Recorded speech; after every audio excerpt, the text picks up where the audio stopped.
নমস্কার, কেমন আছেন সবাই? রূপকথা নতুন একটি ব্লগে আপনাদেরকে অনেক স্বাগত জানাই। আজকে সকাল সকাল ঘুম থেকে ওঠার পরে নিচের যা বাসি কাজকর্ম ছিল সেগুলোকে গুছিয়ে নিয়েছি। তবে আজকে জানেন তো, উপরের ঘরে একদমই যাওয়ার সময় পাইনি, তাই ভাবলাম নিচের দিকে সব কিছু সামলিয়ে তারপরে ধীরে সুস্থে ওপরে গিয়ে ওপরের কাজগুলোকে কমপ্লিট করব। আর সকালে ব্রেকফাস্টের জন্য আজকে বানাচ্ছি সুজি। আর জানেন তো, মাম্মাম এখন না খুব তাড়াতাড়ি ঘুম থেকে উঠে যায়।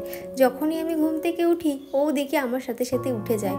এটা একটা কিন্তু ভালো হ্যাবিট বলুন। সেই জন্য ভাবলাম যে আজকে সকালে ব্রেকফাস্টটা বানাই। আর যেহেতু আজকে সুজি করেছি, সকালে মাম্মামকে সুজি খাইয়েছি। আর এখানে একটু চা করে নিচ্ছি। জানেন তো, আজকে বাইরের ওয়েদারটা জাস্ট ফাটাফাটি, বৃষ্টি পড়ছে, ঠান্ডা ঠান্ডা হয়ে আছে চারিদিকে, খুব ভালো লাগছে। তাই ভাবলাম এক কাপ দুধ চা করে নিই। তারপরে এইটুকু সময় আমি নিজের জন্য কাটাই এবং আমি একটু বসে থাকি, একটু ঠান্ডা মাথায় চিন্তা করে নিই যে সংসারে কোন কাজগুলো আগে আগে করে নেব, বা কী রান্না হবে, বা বাড়তি কোনো রান্না করা যায় কি না, কে কী খেতে ভালোবাসে সেই রকম সবজি আছে কি না, মানে সবসময় মাথার মধ্যে এইগুলোই চলে। তো এখানে আমি বসে আছি, বসে বসে চা খাচ্ছিলাম। চাটা খাওয়ার পরে এখন চলে আসলাম ভাতটা বসিয়ে দেওয়ার জন্য। আমাদের ব্রেকফাস্টের জন্য হাজব্যান্ড বাজার থেকে নিয়ে এসছে পরোটা আর ওই আলুর তরকারি। বুট খুবই কম দেয়, শুধু আলু দিয়ে ভরিয়ে দেয়। তবে আলুর তরকারিটা খেতে কিন্তু খুব সুন্দর হয়, সেজন্য আমি বারবার বলি তুমি ওই দোকান থেকেই নিয়ে আসবে। আর এদিকে আমি পটল বার করে নিচ্ছি, যা যা রান্না হবে সবজি সেগুলোকে বার করে নিলাম। আর আজকে হাজব্যান্ড বাজার থেকে নিয়ে এসছে চিংড়ি মাছ। জানেন তো, চিংড়ি মাছ যেমন আমি খেতে পছন্দ করি, তেমন আমার মা আর সাথে মাম্মাম, মানে আমরা তিনজন চিংড়ি মাছ হলে আর কিছু লাগবেই না। তো আমাদের ভীষণ ভালো লাগে চিংড়ি মাছ খেতে। আপনারা কারা চিংড়ি মাছ খেতে ভালোবাসেন অবশ্যই আমাকে জানাবেন। আজকে রান্না করব পটল চিংড়ি, আর সাথে করব উচ্ছে ভাজা, আর সাথে একটা আলু দেব। জানেন তো, আমার মায়ের যেহেতু সুগার, সেই জন্য উচ্ছেটা ভাজাই আমি করে দিই। মায়ের ওখানে যখন যাই আলুটা দিই না। আর প্রচণ্ড সুগার বেড়েছে আমার মায়ের, জানেন তো। আপনারা যদি কিছু জেনে থাকেন যে কিভাবে সুগারটাকে কন্ট্রোলে আনা যাবে, তাহলে কিন্তু অবশ্যই একটু জানাবেন, তাহলে অনেক উপকার হয়। আর এদিকে সবজিগুলোও ধুয়ে নিচ্ছি। আর জানেন তো, আমাদের রান্নাঘরের বেসিনটা না একটু খারাপ হয়ে গেছে, মানে জলটা পড়ছে খুব আস্তে, সেই জন্য না কাজ করতে প্রচণ্ড অসুবিধা হচ্ছে। এদিকে দেখুন সমস্ত রান্নার জোগাড়গুলো আমি করে নিয়েছি। আর ওদিকে কিন্তু আমার ভাতটাও হয়ে গেছে। আপনাদের কমেন্ট পড়তে কিন্তু আমার ভীষণ ভালো লাগে। আর একটা ভিডিওর মধ্যে না সবার নাম নেওয়া সম্ভব হয় না, তবে কেউ আমার ওপর রাগ করবেন না। প্রত্যেকের কমেন্ট আমি পড়ি এবং সবাইকে রিপ্লাই দেওয়ার চেষ্টা করি। একটা দিদিভাই আমাকে কমেন্ট করেছে, আপু সকাল থেকে কত সুন্দর করে কাজগুলো সেরে নিলে, রান্না বান্না করলে, মাম্মাম শোনার জন্য অনেক অনেক দোয়া রইল, সবসময় ভালো থেকে। অনেক ধন্যবাদ দিদি আপনাকে। আপনিও সুস্থ থাকবেন, ভালো থাকবেন এবং নিজের খেয়াল রাখবেন। সঙ্গীতা দিদিভাই আমাকে বলেছে যে দিদিভাই আমিও কিন্তু চা লাভার, ভালো লাগলো পুরো ভিডিওটা দেখলাম, পাশে রয়ে গেলাম। Thank you so much. সত্যি যারা চা খেতে পছন্দ করে না, তারা কিন্তু চা ছাড়া একদমই থাকতে পারে না।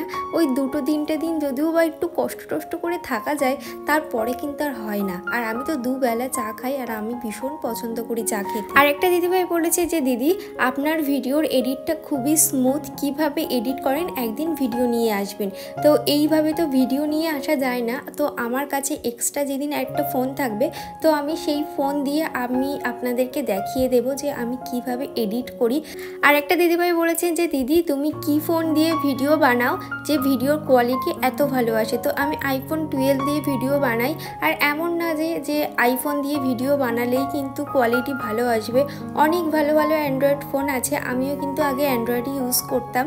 তো অ্যান্ড্রয়েড ফোনেও কিন্তু ভিডিও কোয়ালিটি অনেক ভালো। আর একটা কথা, যেটা আমার নিজস্ব মতামত বলতে পারেন, বা আমি নিজে চিন্তা ভাবনা করে যেটা বুঝলাম, যে 2024-এ দাঁড়িয়ে আপনারা যদি ইউটিউবে কাজ করতে চান, তাহলে সেখানে কিন্তু কোয়ালিটি খুব ম্যাটার করে। এবং আপনারা যদি কাজ করতে চান, তাহলে কিন্তু একটা ভালো অ্যান্ড্রয়েড আগে কিনে নেবেন, তারপরে ইউটিউবে ভিডিও আপলোড দেবেন, দেখবেন আপনাদের সাকসেসের পথটা অনেকটা ইজি হয়ে যাবে। কারণ এখনকার দিনে দাঁড়িয়ে কোয়ালিটি কিন্তু খুব ম্যাটার করে। ওদিকে পটল আলুর তরকারিটা আমি বসিয়ে দিয়ে এসেছি। ওটা যতক্ষণ হচ্ছে ততক্ষণ আমার ঘরের, মানে আমার বেডরুমে যা টুকটাক কাজ আছে সেগুলোকে কমপ্লিট করে নেব। প্রত্যেক দিন কিছু না কিছু ডাস্টিংয়ের কাজ তো আমার করতেই হয়। দেখুন, মানুষ কিন্তু কাজ করে, তবে সেই কাজটা যদি সঠিক কাজ হয়, তাহলে কিন্তু তার একটা মূল্যই আলাদা। আর আমি বলবো যে ঘরের প্রত্যেকটা জিনিস প্রত্যেক দিন যদি একটু ডাস্টিং করে রাখা যায় তাহলে দেখবেন যে কেউ এসে বলবে যে আপনাদের বাড়িটা সত্যিই খুব সুন্দর। আর ধুলো পড়তে পড়তে একটা জিনিসের ওপরে কিন্তু বাজে দাগ হয়ে যায় এবং সেটা পুরনো হতে থাকে। তো পুরনো জিনিসও কিন্তু হাতের জাদুতে দীর্ঘদিন ধরে নতুন থাকে, তাই না? তো এদিকে আমার পটল আলুর তরকারিটাও হয়ে গেছে আর এদিকে রান্নাঘরটাও ক্লিন করে নেব। মাম্মাম আজকে খুব একটা বেশি জ্বালাতন করছে না, যেহেতু ঠান্ডা ঠান্ডা ওয়েদার না, ওর চুপচাপই বসে আছে। গরমটা যেহেতু কম লাগছে সেজন্য ও খুব একটা বেশি জ্বালাতন করছে না। শাইনি ভট্টাচার্য একটা দিদিভাই আমাকে বলেছেন, খুব ভালো মেয়ে তুমি, কি সুন্দর করে গুছিয়ে কাজ করতে পারো।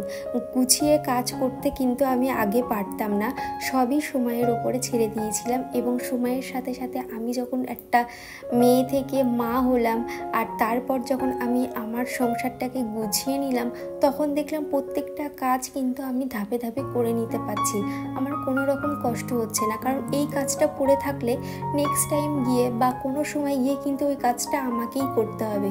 সেই মাইন্ডসেটটা কিন্তু আগে থেকে আমি করে নিয়েছিলাম যে এই কাজটা যখন আমাকেই করতে হবে তাহলে এখন নয় কেন। তো ফেলে রাখলে সেটা আমাকে সন্ধেবেলা করতে হলেও করতে হবে, রাতে করতে হলেও করতে হবে। সেই জন্য ভাবি যখন যেটা করব নিট অ্যান্ড ক্লিনভাবে করব, নেক্সট টাইম যেন ওই কাজটাতে আমার আর হাত দিতে না হয়। আপনাদের সাথে কথা বলতে বলতে নিচের কাজ কমপ্লিট করে এখন চলে আসলাম উপরে। আজকে উপরে খুব একটা বেশি কাজ নেই জানেন তো, হাজব্যান্ডকে বললাম তুমি বাইরে যাও, আমি ঘরটাকে মুছে নিই। আর আজকে যেহেতু অনেকটা একটু লেট হয়ে গেছে সেজন্য ভাবলাম স্নান করে ঠাকুরকে দেখিয়ে একেবারে খাওয়া দাওয়াটা সেরে নেব। আর আজকে যেহেতু পটল চিংড়ি হচ্ছে, বাড়ির সবার যেন একটু বেশিই খিদে পেয়ে গেছে। বড় মাছের থেকে ছোট মাছ খেতে যেন খুব ভালো লাগে। চলুন আগে লাঞ্চটা করে নিই, তারপরে একটা টানা ঘুম দেবো। গলাটা দেখি, গলাটা দেখি, গলা গলা না গলা দেখো ছেড়ে গেছে, র্যাশ বেরিয়েছিল না, ছেড়ে গেছে। তুমি ম্যাগি খেতে ভালোবাসো? হ্যাঁ। আর তাহলে একটু খুকি গেল জল আনতে বলো। কুকুর দিকে জল আনতে বলতে দিকে কালি জল হরেক রকম ফুল আর নদী রুন্দি কই হ্যাঁ কলা বানাচ্ছি। এখন বাজে বিকেল 5টা আর বাইরে মেঘ করেছে বলে পুরো অন্ধকার হয়ে এসছে, তাই ভাবলাম উপরের ঘরে জানলা টানলাগুলো দিয়ে রাখি, কখন ঝমঝমিয়ে বৃষ্টি আসবে তার নেই ঠিক। তাহলে চলুন আজকের মতন ব্লগটা আমি এখানেই শেষ করছি, দেখা হচ্ছে নেক্সট ব্লগে। ততক্ষণ সবাই সুস্থ থাকবেন, টাটা।